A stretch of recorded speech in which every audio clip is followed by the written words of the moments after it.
상위층 가게는 부동산 이외에 다른 자산에 대한 투자가 많습니다. 그러나 중위, 중산층, 하위 자산 배분을 살펴보면 대부분 전부 부동산에 올인되어 있다는 겁니다. 결국 우리나라는 이게 뭐가 문제냐면 우리나라 진짜 부자들, 찐 부자들이 안녕하세요. 이코노미스트 홍춘욱입니다. 최근에는 세종사회대학교 경영학과 초빙 교수로도 활동을 하고 있고요. 최근 제가 유튜브에서 받았던 질문에 대한 답이 되는데 우리나라 투자자들의 성향이 너무나 부동산에 올인되어 있기 때문에 우리나라 경제는 부동산 시장이 망가지면 큰일 나는 거 아니냐.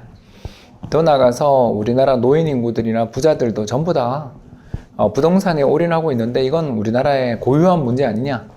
이런 질문을 주신 분들이 있었습니다. 사실입니다. 그림 보시면 2020년 기준으로 해서 우리나라의 유형별 가계 자산의 분포를 추정한 건데 제일 밑에 박스가 5분위라고 해서 5분위는 뭐냐면 상위 20% 가계입니다.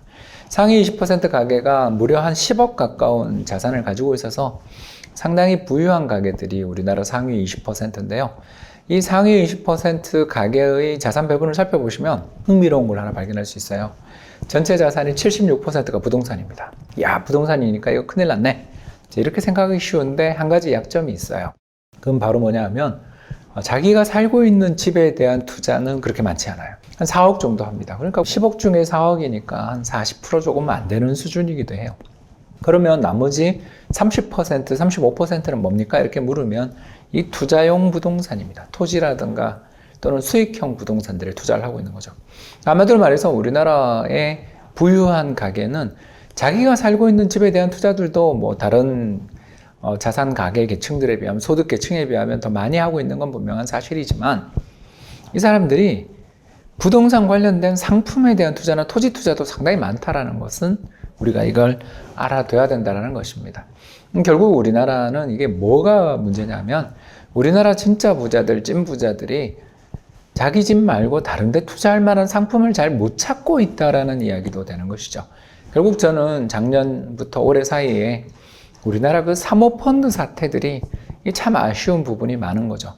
그러니까 부유층들이 어떻게 보면 장기적으로 어떤 비상장 기업이라든가 또는 M&A 투자라든가 헤지펀드 같은 데다가 장기간 이렇게 돈을 투자를 하면서 자산 포트폴리오를 좀 다각화하고 특히 중위험, 중수익 상품으로 나가는 방법들이 사모펀드 관련 상품들이 상당히 그 가능성들을 열어주고 있었었는데 이게 좀 길이 막힌 게 아닌가 또는 탄력이 약화된 게 아닌가 이런 생각을 좀 하게 되고요. 이제 두 번째 이야기를 좀 하자면 한국만 그러면 부동산 비중이 높은가? 라고 질문을 하면 대부분의 선진국들도 사실은 부동산 비중이 대단히 높다는 것입니다.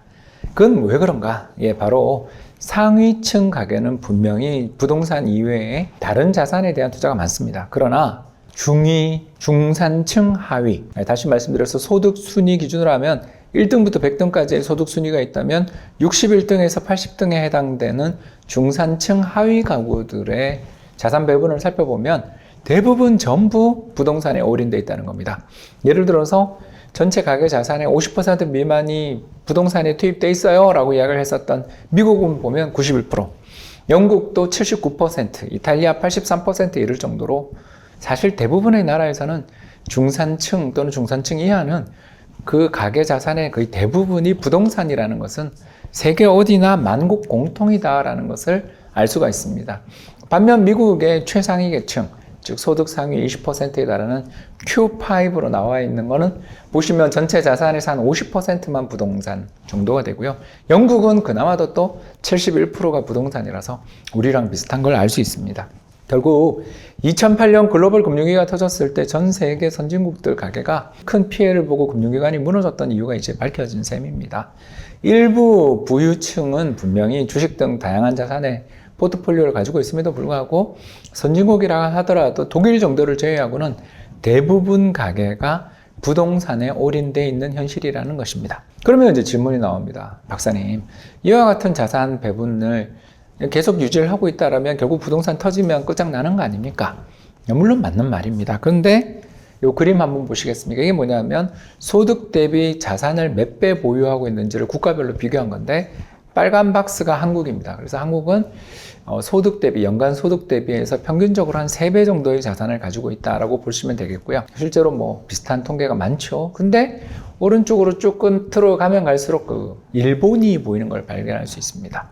이게 뭐냐 하면 전체 자산이 소득 대비해서가 6배, 7배 정도를 들고 있는 그런 나라들이 상당히 오래된 산업국가에 모여있다는 걸 알 수 있죠.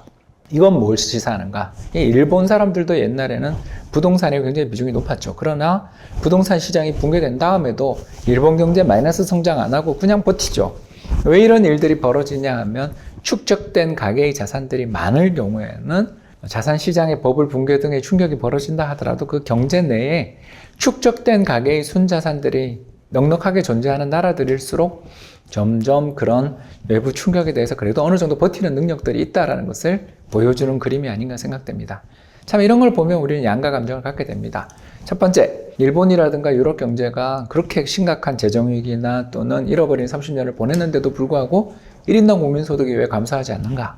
이렇게 이야기하면 그간 축적됐던 어마어마한 가계 순자산들 덕분에 이게 그래도 경제의 내수 경제를 유지해주는 버팀목이다.